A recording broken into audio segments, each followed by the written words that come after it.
We're Ann and Ed from Our Big Italian Adventure, and today we're talking about planning a trip to Italy. In general, sort of in more general terms about how do you make your decisions. We spend, let's say, 40% of our time in Italy and the rest of the time in the U.S. We have a little house in central Italy. And we're hoping that whether you're just starting to think about a trip or you've got one planned or you're really locked in and want to just sort of think about some of the details, that this will be a helpful discussion for you. All right, let's see if we've got some questions. Okay. In the beginning stages of a possible trip. Yeah, do you want to? Well, of course, Easter's a huge deal in Rome in particular. You need to read the question. Okay. Before we get into that, let me just sort of talk about the structure of what we're going to do. I hinted at this just a minute ago, but we're going to stay mostly at a big picture level because we can't really get into everybody's details of what they're doing and where they're staying, and sort of day by day or certainly hour by hour. But we hope that it will be useful information to help you structure your trip. So that means we won't get into detailed hotel or restaurant recommendations unless we certainly know one that would fit in. Because, remember, we're not experts. We're experienced, and we're still learning because there are places in Italy that we've never been. We were talking about this the other day. We've never been to Calabria. We've just briefly been to Liguria, and up in the area of in the northeast, Bolzano and up there, Trentino Alto Adige. But if you do have a specific question, shoot us an email at info at ourbigatalianadventure.com, or you can send us a comment on the community page here, and we'll do our best to answer. Okay. So shall we start with some questions, or do you want to cover these things? Yeah, well, let's see here. We could start that. Maybe there's one thing that we could start with that we've thought about that we think might be helpful to people. And this is, what are the biggest mistakes people make when they're planning a trip to Italy? And we'll also give you one, what's the biggest mistake when you're getting ready to go? The biggest one probably is trying to do too much. And we really understand that because this may be your dream trip of a lifetime. You think it's going to be the only time you get to go to Italy, so you want to put everything in there. But that doesn't necessarily mean a better trip because it can exhaust you and leave you when you're back home not remembering which place was there, particularly which church was it? Was this the Duomo in Florence, or was it in Rome, this church? And I think that can take away to some degree from the experience. The second thing, I guess, is really, this is what I just said. It's planning for coverage, trying to do a checklist of sites and have the sense of, I've heard of these sites, I have to do them. And that may not be the right trip for you.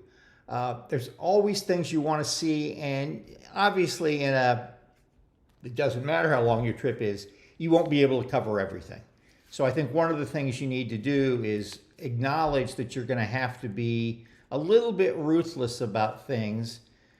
You could do 3 cities in great depth in 3 weeks if you want to do that, or a little bit shorter than that. But you certainly couldn't do in 2 weeks, do 5 cities in the appropriate amount of depth that would make some sense.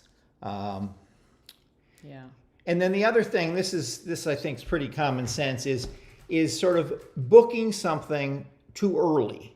There's a right time to book in, and it's early, but it's after you have your trip structured, at least to the point of, these 3 days we're going to be in Florence. That's at that point, then I think you want to start booking your major sites and then build the rest of your days around those, because these days, unlike even 10 years ago, you can't walk up to these places and know you're going to get tickets. And even to see if you are, you're going to have to wait in a long line. So for any site, you want to go online, buy the ticket for a specific time, show up on time, and then go and have the experience.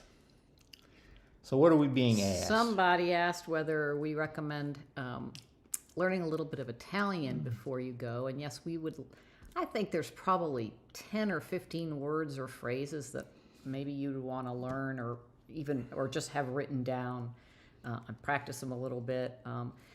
Not that people don't, in the touristy areas, a lot of people do speak enough English, but they really appreciate it when you make an effort. Like, you go into a restaurant or store and you don't start just talking in English immediately, but you at least say buongiorno or salve or, something like, make a greeting and thank people.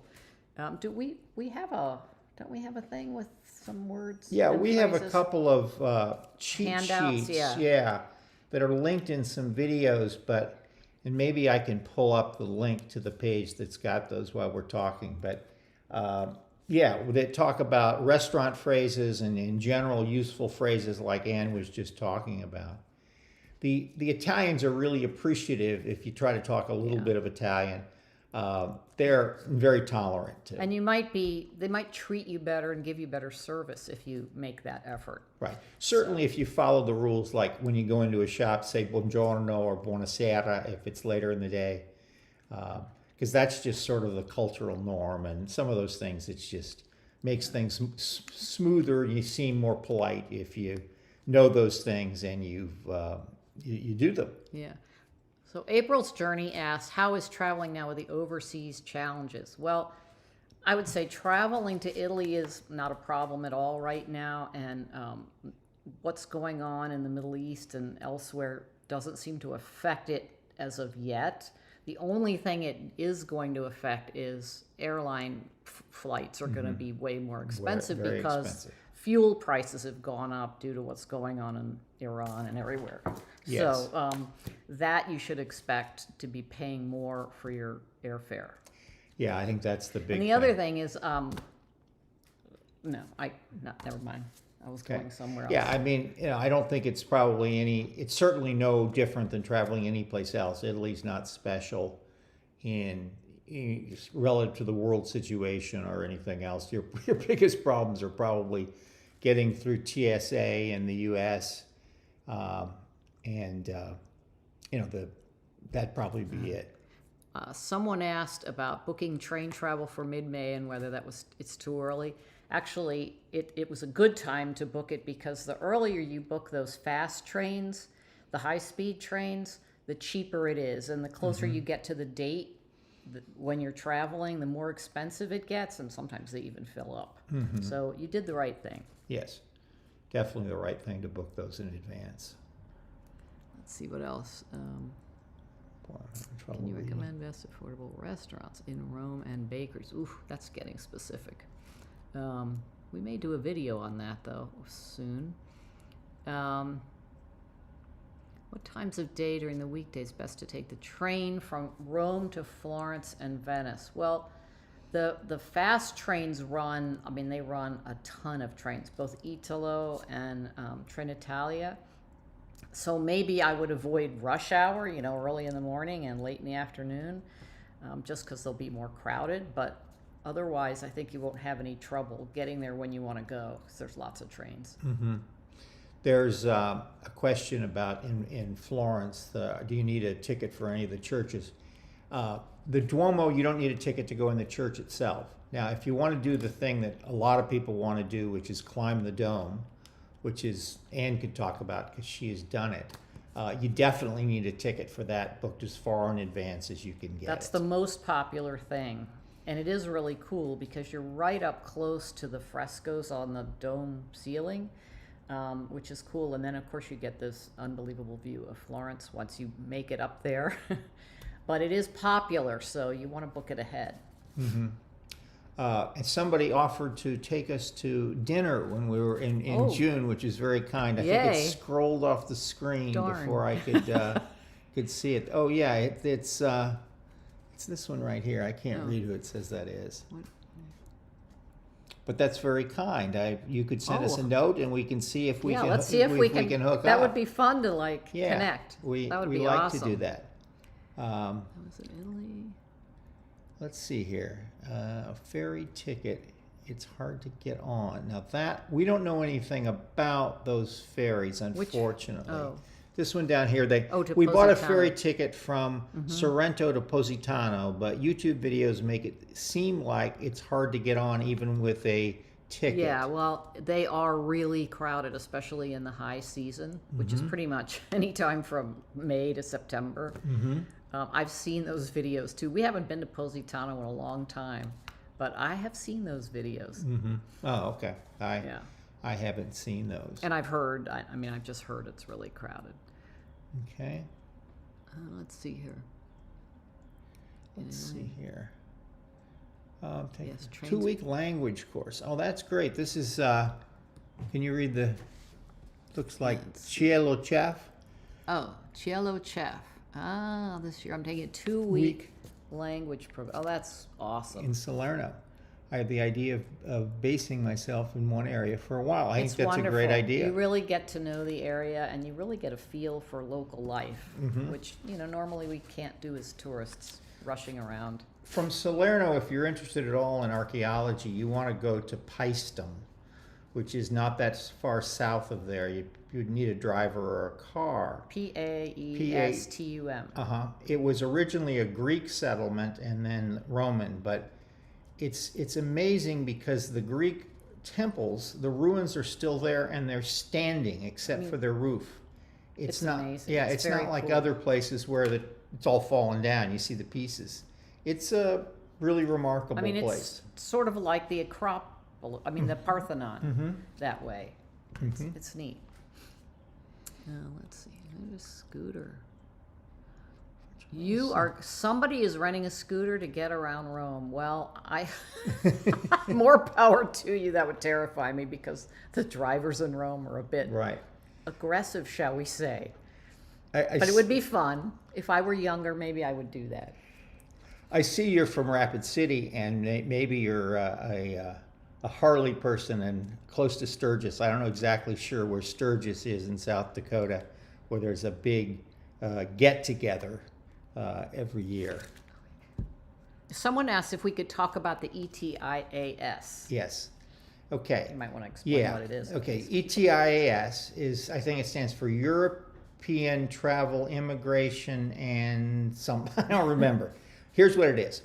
It isn't going to start until the end of this year. They haven't given a date, but it's something you need to do in advance of your trip. It's sort of like getting a visa, but it's not nearly as hard. You go on the website. This is for a short-term stay. You fill out the information, you pay. They haven't decided exactly, but it'll probably be about €15, and you get this authorization, which is then good for 3 years. And what that does is makes entry into the EU much easier because they've got you essentially vetted, that they've decided you're not a terrorist and it's safe to let you in. So that's coming up, and it'll probably have some kinks at the very beginning, but all they've no said doubt. is late 2026. Do you want to talk about what you have to do now, though? Yeah. Okay. Now, there's another thing right now called EES, which is Entry and Exit System. And that is in place. And it's newish. It's in the last newish. few months. Right. This is when you arrive. You don't need to do anything in advance. When you arrive for your first visit, I believe it's only the first visit, Yep. Into the EU. before you go through the passport control, you go and they take your fingerprints and your picture. And then you go through the gate. If you do that correctly, then you can go through the gate that lets you through to passport control. But in the beginning, that was sort of rough. When we were in Milan a month ago, whenever we arrived, I Yeah, guess it's it was now been fast. It was fast. But we were the only flight arriving at that time. Yeah, we got there very early. When in the you morning. get like a whole bunch of flights arriving at the same time, it can get really backed up. Yeah, so it might be a little bottleneck. It's not hard, but you might want to leave some extra time if you're booking a train onward from Rome, when you're arriving at Rome and you're going directly to Florence. You may want to put a little padding in there before you book your train. Allow some time. Someone asks, Juliet, what does wild boar taste like and is it gamey?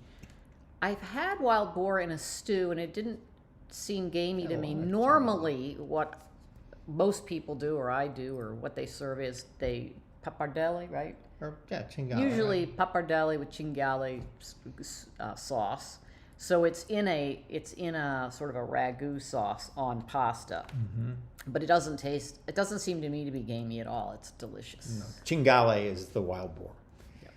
Yeah, no, I don't think so either. I think it's really good, and I would never think it's some sort of game from eating it. All right. So, how is the public transport in Turin? Did we use it? Someone asked, "How is the public transport in Turin?" I can't remember exactly, but I think it's actually good because it's a pretty modern city. Mm-hmm. You know, most of it got bombed during World War II. So a lot of the city is new, which means that the, public transport infrastructure is pretty good. Yeah, I think they have a small either rail or metro system, I think. Mm-hmm. So most of it, I think, is bus, if I remember correctly. Yeah. But because I know I did some research on transit systems, and I think that's true. Let's see. When have you pre-purchased tickets? Are the lines easy to identify where you have to go? Well, that's a great question. For pre-purchased tickets for just In general. what? In general? Yeah. I'm not sure what. Yeah, I think so. I mean, generally it's a separate entrance, but there'll be signs that indicate that they're booked tickets, which is separate then from the line that you'd get into if you had just bought your ticket, or if you're waiting to buy a ticket. Right. I'm thinking at the Uffizi, it's pretty clear. Certainly at the Duomo in Milan, there's a whole separate entrance if you're going up to the roof. So yeah, I think it's in the places I can think of, it's not hard to find. Though it's always good to get there early for any of these time tickets, because some places are really strict about the time. If you don't show up within 15 minutes, they tell you tough. In fact, at the Last Supper in Milan, they tell you be there 30 minutes in advance, because you have to turn your voucher in for a ticket. Now, they probably wouldn't cut you off if you were there 15 minutes early. But if you were later than 15 minutes, they might well cut you out, and that's one of the hardest tickets to get. That is a hard ticket to get. So you want to be careful with that and not try to treat your 10 o'clock Last Supper ticket, meaning I arrive at 10 o'clock. Yeah. EES running smoothly now. Some people, we had a smooth time. Other people have said it's still bottlenecked. So hard to know. Going on a 2 days. Let's see here. Good question about the going from Rome to Civitavecchia on a train, April 25th. April 25th is Liberation Day, or I think they call it that. That's when, in World War II. And that is a holiday. I think you get on the website and look at the trains. I would bet they run normally that day. Unless there's a strike. Unless there's a strike, which is a totally other thing, and you got to check for that too. Yeah. Thanks. Ed's cat shirt is. I think it's a dog shirt. It's a dog shirt. This is a black Labrador. black We have a lab. yellow Labrador. He also has a yellow Labrador shirt. We had a black, a yellow, and a chocolate at one time, about 10 years ago. But they've all passed on, and now we have this new young yellow lab. What is the easiest way to get a guided tour, and what is the best app to use? Okay. Oh, you want me to answer that? Okay. You A answer. I'll chime in. A couple of good sources for guided tours, if you want like a group, are Get Your Guide. We've had really good success with them for a range of tours. Not just go see the Vatican Museum, which I think we did with them, or there's another good company called LIV Tours. Live tours, yeah. For some places in Italy. But like food tours and other things like that. And then there's Viator, which is a bigger company, more of a consolidator. All of these they have guides that they don't work for them. They match you with the They're guides. independent contractors. Right. And a third one, if you want a more private tour, there's a site called With Locals. And what you do there is you pick your guide and then you can sort of custom design whatever you want. Yeah. It's just the people in your group are in that. And So we've you- also done that a number of times. So you read the profile of the different guides and you see what they're kind of into, and if it kind of meshes, one of them may have sort of a personality or interests that mesh with yours, and then you pick them, and then you can kind of customize your tour. It's Yeah, pretty that cool. that works More out really expensive, well. of course, but- Yeah, it's on a per person basis. It depends how big your group is. Certainly for two, it's more expensive to do that than it is to do one of these group tours. Let's see here. What else have we got here? Oh, you guys have been a godsend for planning. How nice. Top palazzos to visit in Rome. Let me think. What was the one we went to that Oh. had all the wonderful frescoes? Farnese? Is Farnesina, the Palazzo Farnesina. It's right in the, it's on the, It's on I was Trastevere, gonna say the left bank. It's in Trastevere. across the river. And it's a lovely house, and it also has a really cool garden, but it has beautiful frescoes by Raphael, I think, and other people. What else? There's another, That would be the top one I can think I'm of. trying to, no, there's another one that we couldn't go to. Ooh, I'm blanking out. Blanking out. Okay, let's see here. What to pack for Rome in May 6th to May 13th? And So it will be warm already, most likely. It'll be at least in the high 60s and could go up to 80. So I would pack generally clothes for warm weather. The only thing is it might be cool at night. So definitely bring a sweater or a jacket or two just for those those cooler nights and maybe cooler mornings. But I think during the day it'll be warm. It'll be a beautiful time to be there. there's a website, Meteo, which is METAO. METEO .it, that is a good Italy weather site. So if you get on that, I think you can find historical averages for that sort of period of time for whatever city that you want to go to, and also for short-term forecasts when you want to know what's coming up. The locals think it's an accurate site. Somebody said, I can't hear you. Oh. Can everybody else hear? Hopefully everybody can hear us. Can't hear you. Does anyone else have trouble hearing us? Sound is good for me. Okay, good. Well, maybe Okay. Okay, well, thank you maybe for the person who checking that. can't hear us doesn't have their Yeah, maybe it's on audio on, or it's yeah. on mute or something. So, is it easy to catch a bus on a weekly from Catania to Enna? That's a little too specific for us to know, I think. We haven't been to Sicily lately. Okay. So we probably have can't answer to that one. figure out how to get to the airport departure, but I'm not sure. Just using Google Maps. Okay. One site for looking at transportation options between any two places that'll give you a place to start is Rome to Rio, the Number numeral two. .com. And that will show you train options or bus options or a cab. And It'll give you the combination of things, like if you need a bus and a this, or two trains and a bus. It'll give you all the different combinations and when they run and how much they cost, and you can compare. It's a great site. Rome to Rio. Yes. Good, they can hear us. Sound is good. In the big cities, and this is one for you, is any color of clothes okay? Sure. I mean, you can wear what you want. I think packing wise, you can probably, if you kind of have neutral things that go together, that'll work better. So you won't have to bring as much stuff in. It'll all work together and you create a lot of outfits. But as for the specific colors, whatever you like.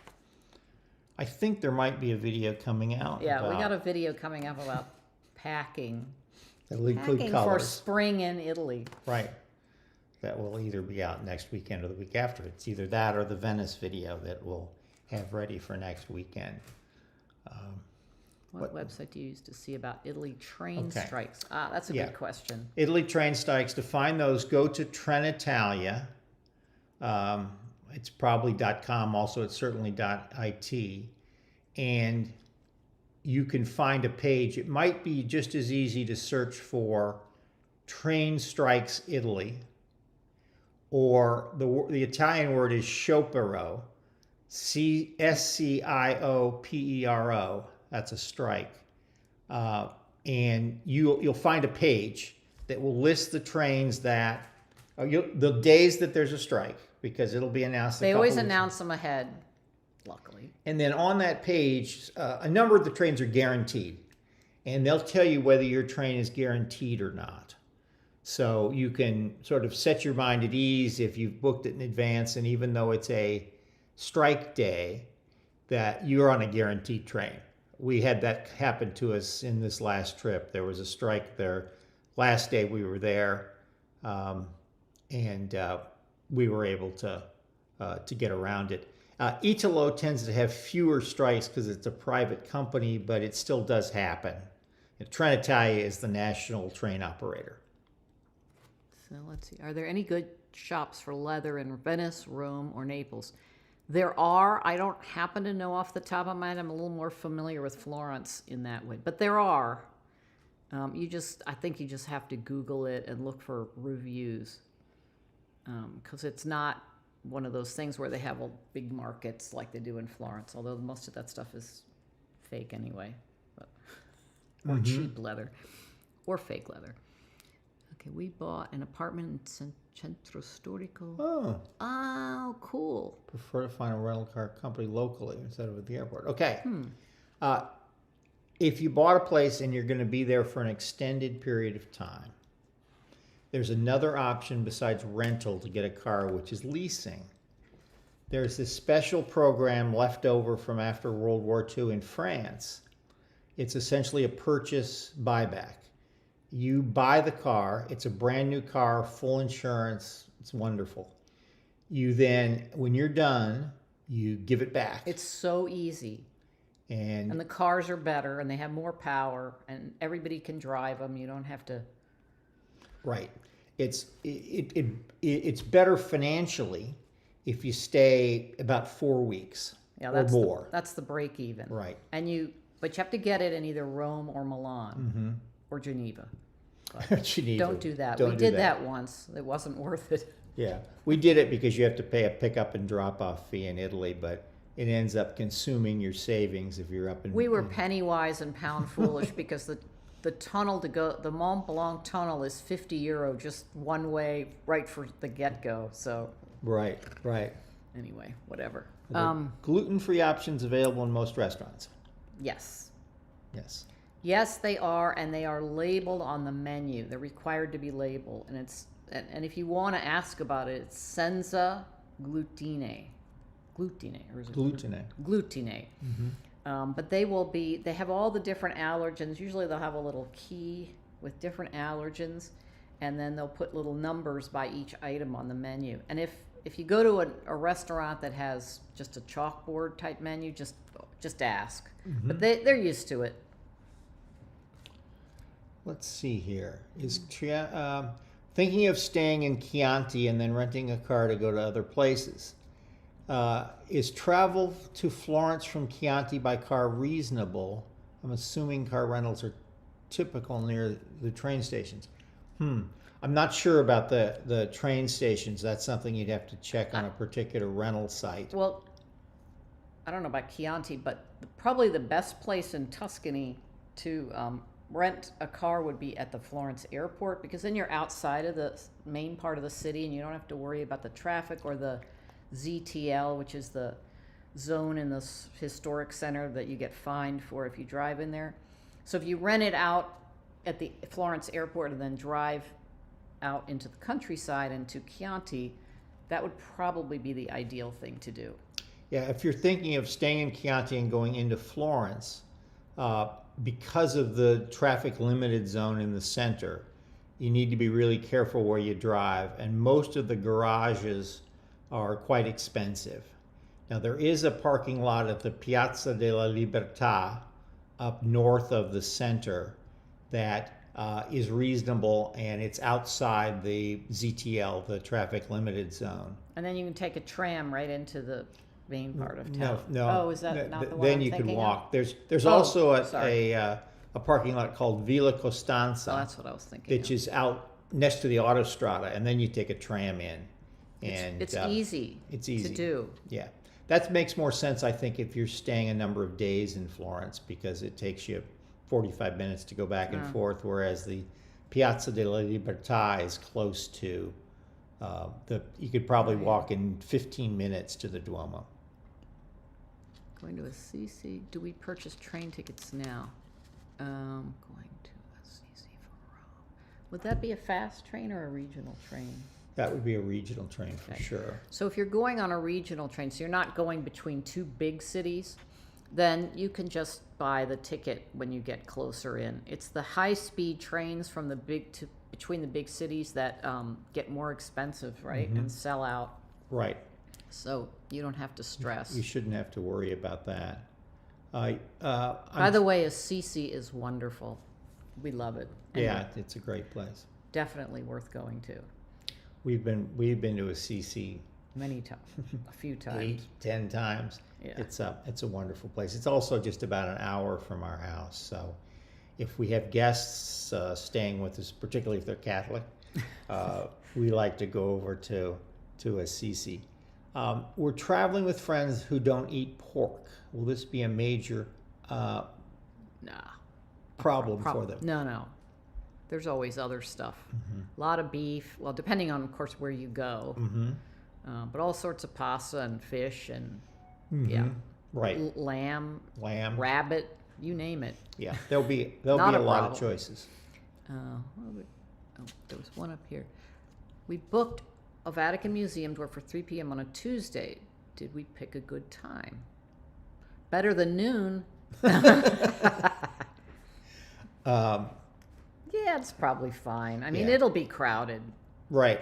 It is, and the only way to sort of avoid the crowd is to go at the first slot. Or the last slot. Yeah, or the last slot. But But- then you're limited. The last one you're limited to, obviously, on the amount of time you can spend. But the first slot, there's nobody in front of you, obviously, and that's what we try to do at one of these major attractions: is book the first slot.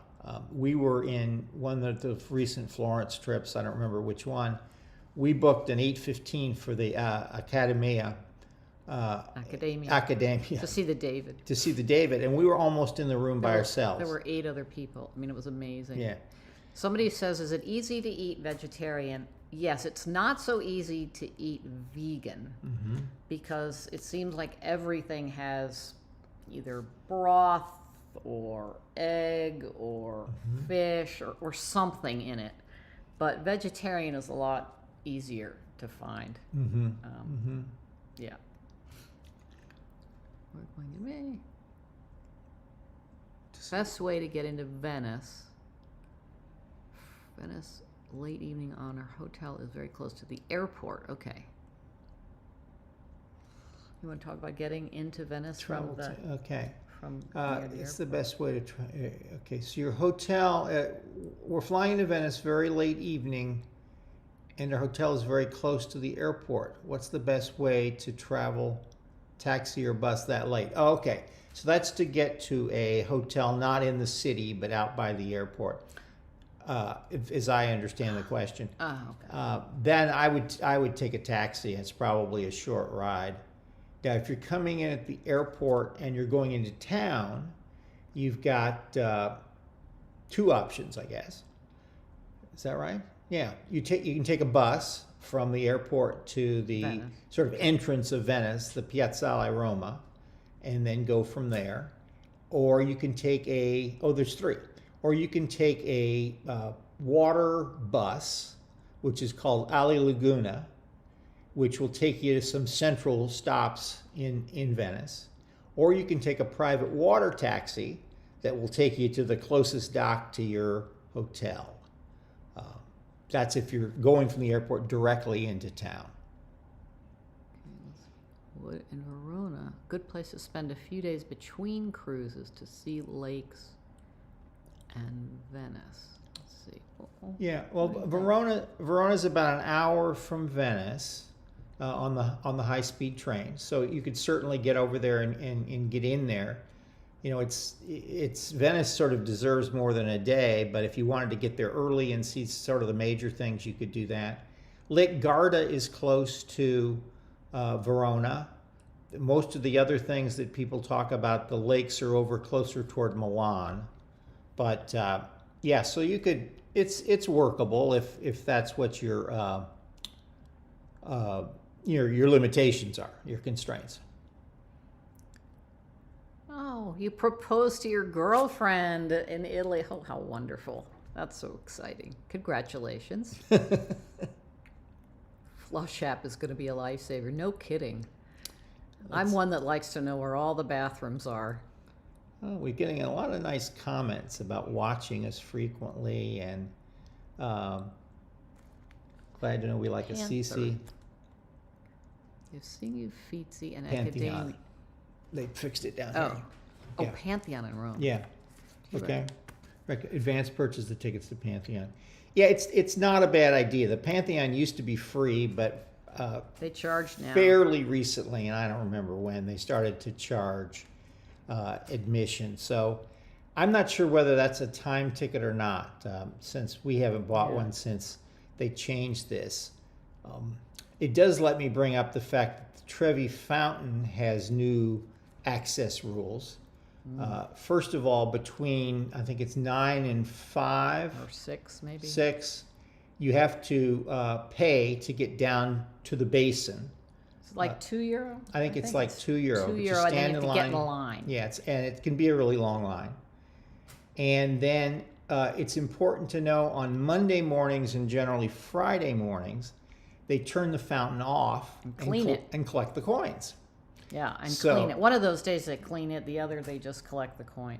Yeah. But on other days, if you go before 8, like before 9 in the morning, if you go if you get up early and go right at sunrise, it's beautiful and there's not many people there. You can see that our strategy for a lot of these busy places is to go early.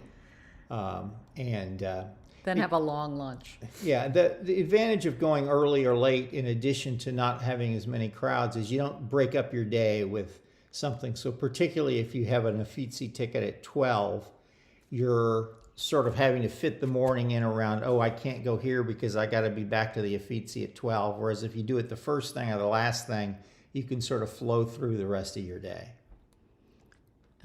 Have we ever gone from Venice to a Prosecco producer? Not specifically. We have been to. Yeah, we didn't go from Venice. We were driving and we stayed out near Padua. Padova, it looks like, or Padua, it's spelled on English maps, which is a wonderful town if you've got some time to go to. It's really a good example of a smaller Italian town. It's got some beautiful things, but it's not touristy. Nice restaurants and museums. We were just there. My Italian tutor lives in Padua, and we were visiting her and her husband. We went for a long Italian lunch with them. Right. So we were staying near there, and we had a car, and we went up and went to a Prosecco producer. Okay. Tune into everybody. Oh, how nice.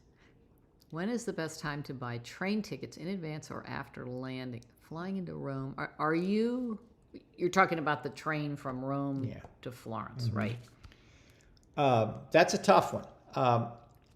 I think what I would do in June, though, is that what it is? Next month. Okay, May. What I was going to say is I think I'd buy it in advance, but I'd leave a big cushion. a big cushion, Like- like 4 hours after my plane arrival. At least 3. Yeah. Because you got to go through all the customs, immigration, and maybe this new EES thing, which may be a bottleneck. Then you got to take the train into the city, the Leonardo Express, and that takes half an hour, half an 40 hour minutes, or I whatever. think. And then you got to get to the big train station in Rome and find your platform, although they yeah. don't post that till like 10 minutes ahead. Right. So just leave a cushion. Yeah, and the other thing to do would be to buy it in advance, but buy a fare class that lets you change, because you can do that up until departure time of the train. So that would be the other way to give yourself some cushion on that without feeling like, geez, I'm getting here at 8 in the morning and I'm not leaving for Florence until noon. But, it's a good opportunity to, have a coffee and sort of get into sort of an Italian rhythm before you get on the train to go to Florence, if you can think about it that way. Okay. Let's see. Can you recommend good leather shops in Florence? Let's see if I can remember. First of all, the leather school, the Scuola di Cuoio, is really good. They have beautiful stuff, and you can even see the craftsmen working on the leather.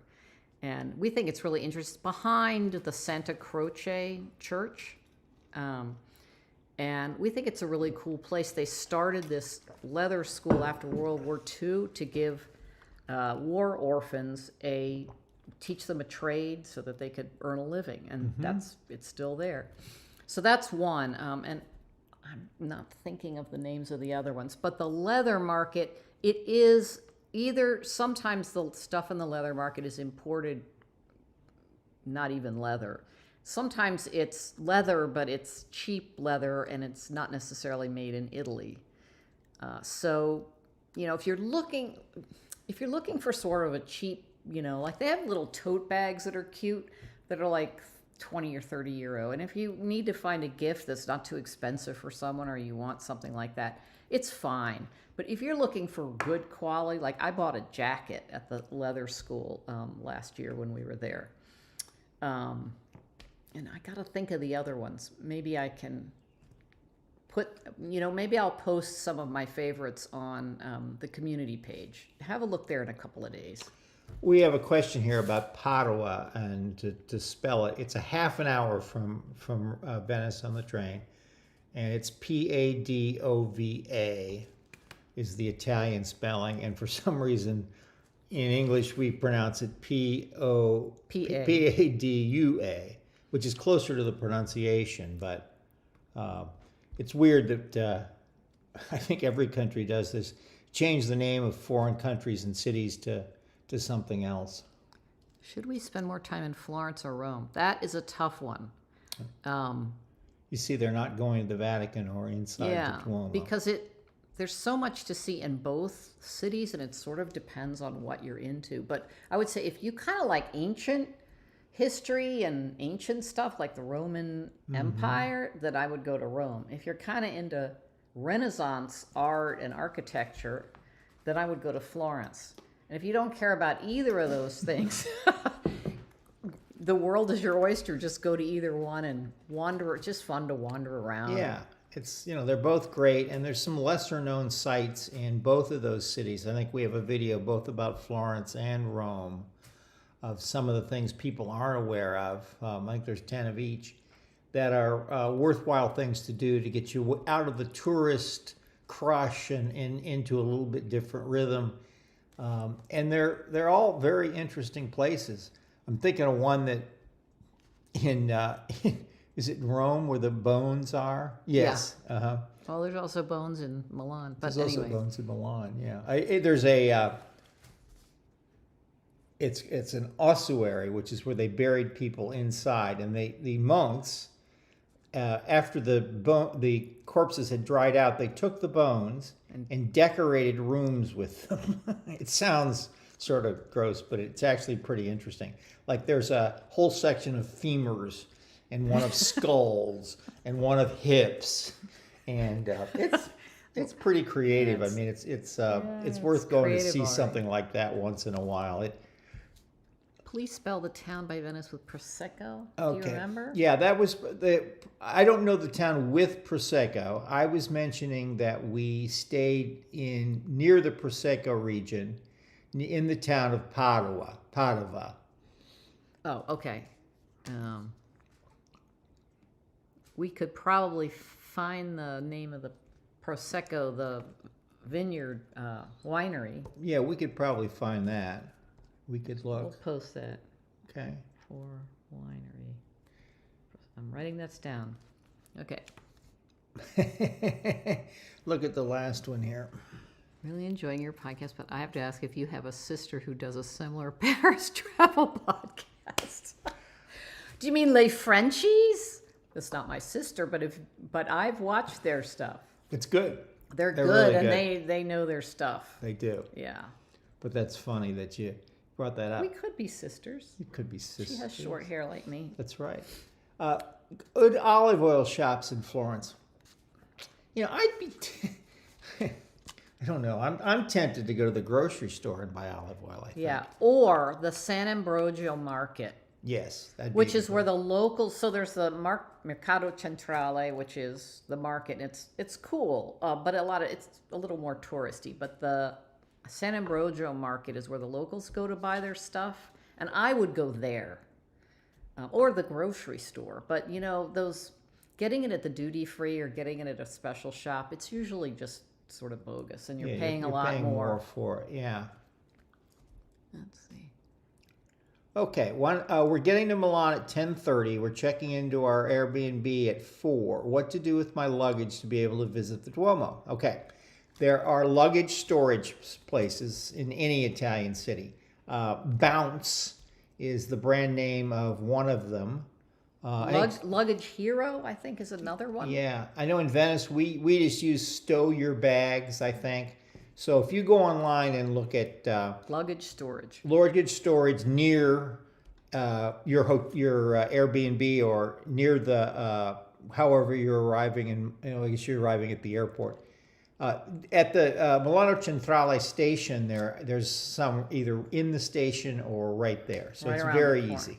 And you do it online, and it's very secure. And yeah, they give you a code, and they explain it very clearly. Yeah, and it's unmanned. You go into this room, and they've got all these lockers, and you put in your code, and the door pops open, and they'll tell you how big the lockers are, how many suitcases it will hold. So don't try to go small on that, because they're being a little bit. They're a little chintzy about how much space. Yeah. But and then you lock it, and then you can get back into it with your code, but nobody else can get into that. Okay, it's driving from Fiumicino to Naples straightforward. We're going to a small town in Potenza. Yeah, I would say. Yeah, so. I think once you get out of the airport, that's the hardest part. Especially because you're just driving you're in the car for the first time. It helps to have a navigator. It helps to have two people in the car, because one person can watch the signs or read the GPS, and the other person's driving. Right. Yeah, you don't want to drive into Naples. Yeah, don't go into the city. Yeah, you didn't necessarily say that, but yeah, that's in none of the cities do you want to drive into. Naples is particularly difficult. They're crazy. We did it once 30 years ago. It was the most terrifying day of my life. We were going to the train station to drop off a car, and it was not a good plan. We didn't have any videos to watch to have anybody tell us, and don't drive in Naples. We didn't have any GPS either. It's amazing. And we didn't have any cell phones. With a map. I still don't know how we did that. Can you explain the train system again? We are going from Venice, Mestre, to Rome, Termini on April 6th. We've already purchased our tickets. Oh, okay. Explain how that works, Ed. You're Mr. You've already Train. purchased your tickets. Okay. Well, I assume you have a direct train from Venice, Mestre, to Rome, Termini. I mean, most of the trains would be that way. It's pretty straightforward. We have a video about train travel, or the one about the train from Rome to Florence will give you sort of the basic ideas. But the trains are really nice. They go fast. On some sections of the route, they're going about 200 miles an hour or 220 miles an hour.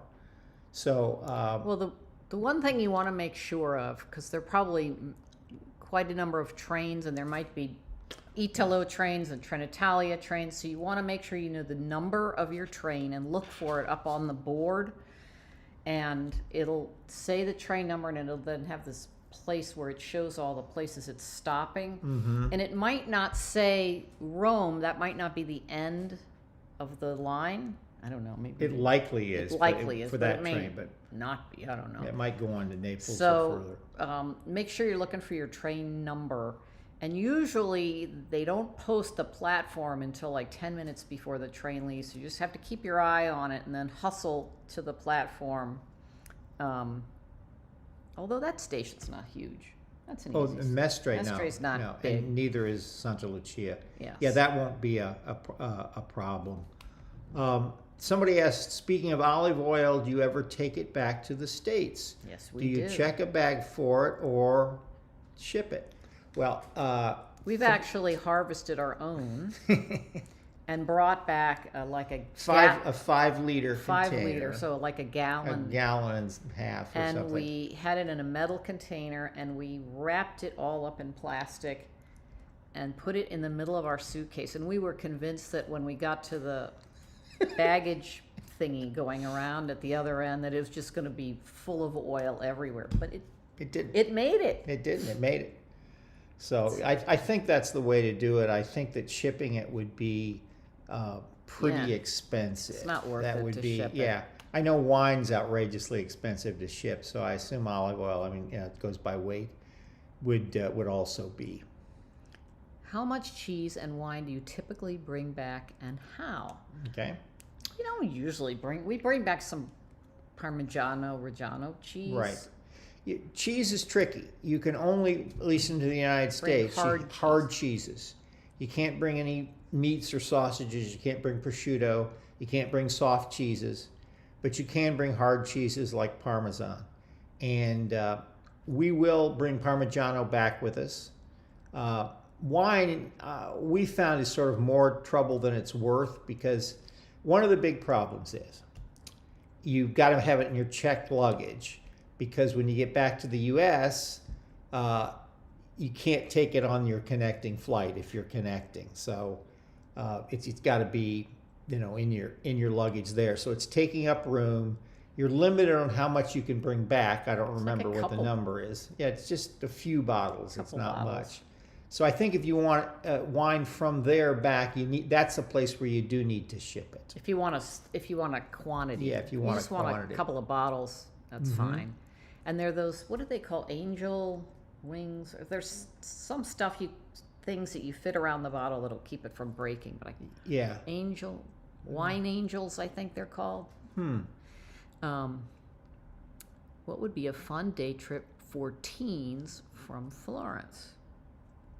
Let's see. I think a fun day trip from Florence is to go to Lucca, the town of Lucca, which has a big wall around it. And the wall is like, it's not just a little wall. The wall is like 30 feet across on the top. And so you can rent bikes. It's about 3 miles around the town, the main part of the town. You can ride bikes around the town. And then it's just a really charming, wonderful town to spend some time in.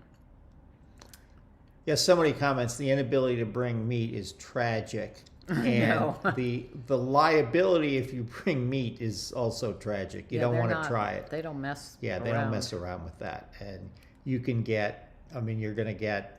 You may sneak it through, but there's dogs that are there smelling baggage, and if you try to sneak that in, it's a big fine, and you may have some other restrictions on your ability to travel. So our community page, so there's a community section on our YouTube page that you can post something, or just maybe in a comment with this video once we post it, and then we can answer your questions. And you can also put it on Facebook, Our Big Italian Adventure. What has your experience been like with the new EES? Yeah, we talked about EES earlier. It went great for us. But other people have had problems, so I think it's still an open question. It's still getting the kinks worked out, possibly. Driving along the coast, solo along the coast, but Bari, Lecce, Ostuni, Gallipoli. Beautiful. Was that too ambitious? It depends on how much time you've got. We did it. We spent 5 or 6 days based in Lecce, and from there visited Ostuni and Gallipoli and all those other places. South. Yeah, south of there. And then after we left there, we went to Bari.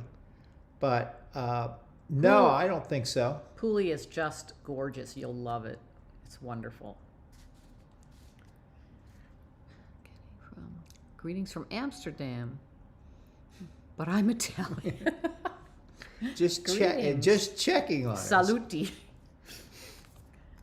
Do we have any other questions? Let's see. I know we've missed a lot. I hope we can go back through the chat and the replay, and we'll pull out questions that we think are that we can try to answer. And Anne's got one here. Somebody had sent a question before the live stream about what to do on Monday when the museums are closed in Florence, and thinking of a day trip to Pisa. You could certainly do that. Ed and I don't happen to think Pisa's worth it. It's sort of like you go, you take a picture of the Leaning Tower, and then you leave because there's really nothing much to do there. Our recommendation would be to go to Lucca for the day, which you can do easily on the train, and it's just it's a really cool town. But you can also stay in Florence. The Medici chapels are open on Monday, as is the Central Market, the museum at the Duomo itself, and also the Museum of the Duomo, which is really interesting, and the Leather School, and I'm sure there are other things, but there are lots of things to do that are open on Mondays if you want to stay in Florence. Mm-hmm. Let's see here. What did I see? I missed it. A day in Bergamo. We were just there. Bergamo's cool. What to do in Bergamo? So the old town. I'm trying to remember. There's a lower town and an upper town. Right. The upper town is the old town. So that's kind of where you want to spend your time. Stay. There's a couple of things in the lower town. There's like an art museum, but up above there are a couple of churches right next to each other, which of course I can't remember the names. Right. Can you? No, I can't remember. One of them has the most amazing, are they mosaics? I'm trying to remember. It was just beautifully decorated inside. Yeah. It's really cool. And then the bigger church has these really cool carved choir stalls with inlay, and it's beautiful. That's, and then just wander around because it's a really pretty little town. Can you think of anything else? Yeah, there's a tower off the main piazza that you can go up. Great view from there. And it's up there in that part of town. It's I think Bergamo's worth a day staying up there. Yeah. Get there an evening, stay all day, and either leave late that day or early the following morning. I wouldn't suggest staying in the lower town because you can get up there with a funicular, but it takes a long time. You got to take a taxi to the funicular or walk like we did, which took like 30 minutes, and then get in line sometimes to take that up. So yeah, we'd recommend staying in the upper town as far as that goes. Okay. Let's see. If you are staying in Florence for an extended stay and want a car for the day, cheap, can you get it delivered? I'm not sure. Yeah, I'm not sure either. My guess would be cheap, deliver, don't go together. Don't go together. I don't know. I think Ann mentioned this before. The easiest thing to do is to take the tram out to the airport, which is not a very long trip, and rent the car there. Then you're out of the city. You're out of the city, and it's much easier than trying to get something in the city. The other thing to do, if you just want to go out like to wineries or something for a day, you can hire a driver and then they'll just take you wherever you want to go. Just hire them for the day. And it's not cheap, but it'll get you where you want to go. Somebody asked a related question about the best way to get between small towns. Certainly taxis are available most places, not everywhere. But most places. There are buses, but you're going to be tied into a schedule with not much frequency unless you're connecting from a town into Florence or something like that. So I think between small towns is tough unless you use taxis or you wouldn't want to use a private driver for one trip. But yeah, let's see. If you decide to fly to Naples instead of Fiumicino and drive to Potenza, would that be harder then? There are probably not as many flights into Naples, but Yeah, the airport is outside the city, at least as I mean, I it'd be recall. closer for sure. It'd be closer. It wouldn't. I don't. It's not like, boy, it's a bad idea to fly into Rome or. Yeah. Yeah. Either way, you can do. Naples will be closer, but. Yeah, I mean, we've never flown into the airport, but I'm pretty sure the airport's not in the central city, which is really what I'm wanting worried to avoid. about. Yeah, it's not. I'm sure the city of Naples may extend out that far, but that's not a problem. Best advice to avoid pickpockets. Well, don't put your wallet in your back pocket. Don't put your phone in your back pocket.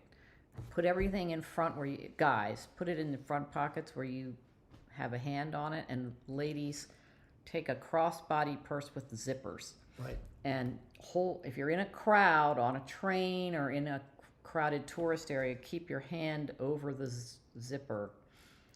Because those pickpockets, they work in teams and they're really quite clever and they're so fast that you don't even know what happened. But if you kind of have situational awareness and just keep an eye on what's around you, don't let people get too close to you. Don't let anyone offer you anything, offer to help you with anything, because usually they're, it's maybe somebody distracting you. It's usually somebody distracting you. I mean, even there's the trick of they throw some stuff on you that looks like bird poop, and then somebody runs over and helps clean it up, and you're of course distracted by that, and then they're picking and those are hard, but you need to just be aware and but don't worry about it. I mean, don't panic about it. Just be aware. If you make yourself not an easy target, they're going to pick somebody else. They'll pick someone else. Okay. That's exactly right. So do what Ann talked about with your purse. Don't carry a backpack. Yeah. I mean, that's just inviting somebody to come and unzip it. And what I do is I carry my wallet in a front pocket underneath something else. He puts a dirty hanky over top of it. Ooh. So it's not just right there for somebody to get. And then you don't want to go touching it and like checking your wallet, because that tells them then where it is. So yeah. Best way to get to Ravenna. First of all, Ravenna is great. Definitely worth going to see. I mean, some amazing sort of Byzantine era mosaics that you won't see anywhere else. The best way to get there, I think when we've been there, we've driven. But we didn't go from Florence. I would expect there's trains to Ravenna, but I can't guarantee that. I'm trying to think, it's up toward Venice, but it's not real close. So it is possible. Somebody also mentions for the backpack, get small TSA locks if you're good. I have those for my backpack when I have to carry it, like we're going to the train station and going someplace. I use those. But I don't carry the backpack out. If I need to carry a bag, I use a crossbody bag in front. Like a sling type like a of sling thing. Bag. Yeah. The buses on the Amalfi Coast look like a nightmare to get on.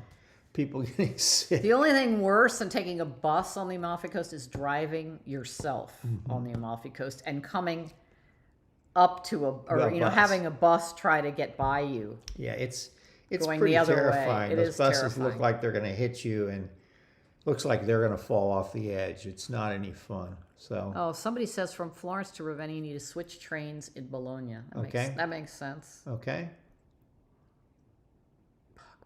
Puck bus. That's funny. See what else. So let's see here. Anything? Yeah, we'll have to go back through this and see what there is. If we find some questions that we couldn't answer today or didn't answer, then we maybe can post it in the community post. Right. We'll Or we could create a page on the website or something like that. Right. So, okay.